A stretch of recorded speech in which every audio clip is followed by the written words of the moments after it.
So as you can see, there's like nonstop candidates here. I think a real kind of overarching theme here is kind of, if before the People's Summit there was still like lingering, oh, you know, the primary was rigged, all these, you know, doom and gloom, there's no hope, we're never going to win. Today, what I get at least is we're going to punch him in the fucking face. Excuse my French. I'm not talking about violence. I'm figuratively punching someone in the face because the people here are sick of it. And I think there's also a notion here, and tell me what you think, the people left, of we told the Democratic establishment what was going to happen. They didn't listen. So your time at the microphone is over. Is over. Is over. Ty, flip it around. Flip it around. This fine woman. No. You're too boisterous. This wonderful woman here has been using the motions. It's over. What I've been saying is, what I see here is we're moving from reflection into what just happened to, like, let's get some wins, W's on the board. Yes, I totally agree. And when I came here, I was sort of down, but I knew this would lift me up. I'm more invigorated, and I'm not just going to sit back and let what happened happen again, because too much is at stake. And just listening to all of our wonderful candidates across the country, it's given me a lot of hope, because let me tell you something. People who voted for Trump, I was like ready to cut them off. Like, come on, really, you fell for that? But just because I don't know a lot of people that voted for Trump, other people seem to have a relationship and they can talk to them and win them over, because a lot of them, it's like Bernie said, we have to do a lot of organizing and education. And I'm going to stop being so hard on them, because some people just don't follow these things, and so they don't know any better. Maybe that doesn't sound even right either, but you know what I think?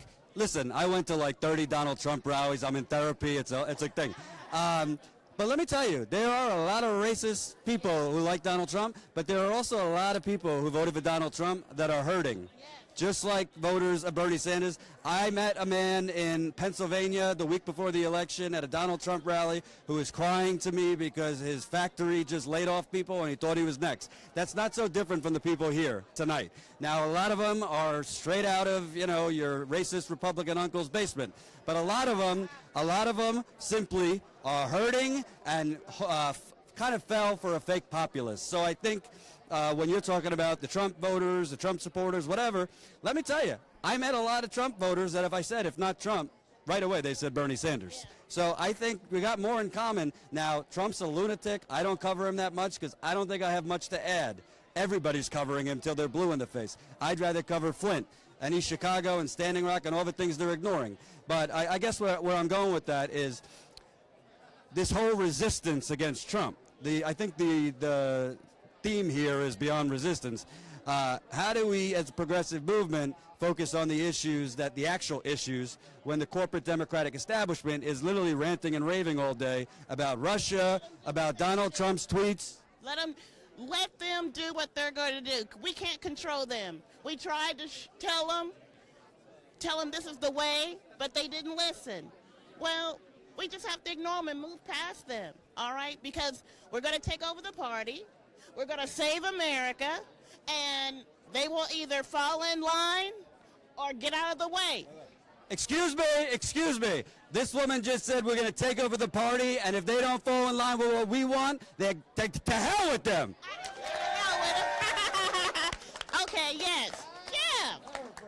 Yeah, you're perfect. Why, thank you. Why, thank you. And Okay. Jordan, I didn't know about East Chicago, and I'm from Indianapolis, because our local media wasn't covering it. I learned about that through watching TYT and you, so thank you so much. Thank you for your work. Yeah.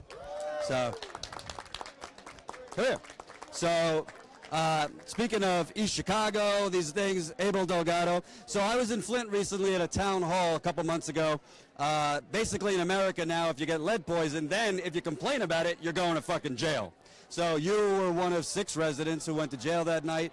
You didn't have your rights read to you. You didn't go before a judge. No arraignment. They held possible felony charges over you for a month after that.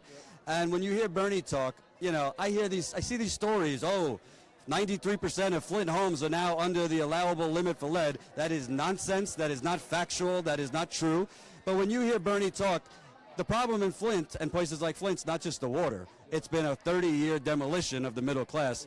How do you feel when you hear Bernie talking? Bernie, I mean, honestly, the only reason I actually consider running and I'm so politically involved like I am today is because of Bernie. Bernie continually gives us hope as a city, as just a nation as a whole. I mean, he has $1 trillion plan to fix infrastructure. Obviously, that affects Flint majorly. But it honestly really just comes down to Bernie gives us hope, honestly. Bernie, I mean, a true revolutionary is guided by great feelings of love. That man is the definition of love, honestly. And when you talk about the Democratic establishment right now, every email I get from them is about Russia or Michael Flynn or about this. I thought to myself, just forget morality for a second, just political strategy. Wouldn't it make sense to do an email on the Flint water crisis or Standing Rock or these things? Like there's literally millions of people out in this country that if they would talk to you and to the water protectors and the poor and the whatever, they'd win in a landslide. But it seems like they don't understand this. Yeah, exactly. That's the thing. We need to be focusing on building these relationships with ordinary, everyday people. We need to stop looking at just Democrat versus Republican, because reality, and we're all in it for the same. Reality is we fuck the bourgeoisie. It comes down to it. Fuck the bourgeoisie! Pretty much, but yeah. Thank you, man. So I hate to say goodbye, but I got to say goodbye. A few things. Number one, Nina Turner, she's the great former state senator from Ohio. She's speaking here tomorrow morning. I'm calling it a sermon because that woman can bring you to church. So it's tomorrow morning. Nina Turner will be speaking. We're going to live stream it. Go check out on youtube.com/TYT Politics. I interviewed her yesterday. Pretty good stuff. There's other stuff going on here at the People's Summit. I think the one thing that I got tonight overall, if you didn't watch it, you should, is the bottom line is, like the Lion King, Rafiki once said, Hakuna Matata, the past is the past. Do I think we should focus on the lawsuit of the DNC? Absolutely.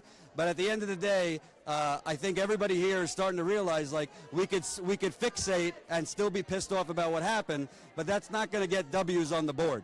So I think people here are really focused on moving forward. I think a lot of candidates actually are starting to hit the ground, knocking on doors way earlier than ever before. I mean, November 2018 is, I don't know, like a year and a couple months away, and there's already candidates who are knocking on doors. And that is a serious advantage because the establishment is not doing that, let me tell you that.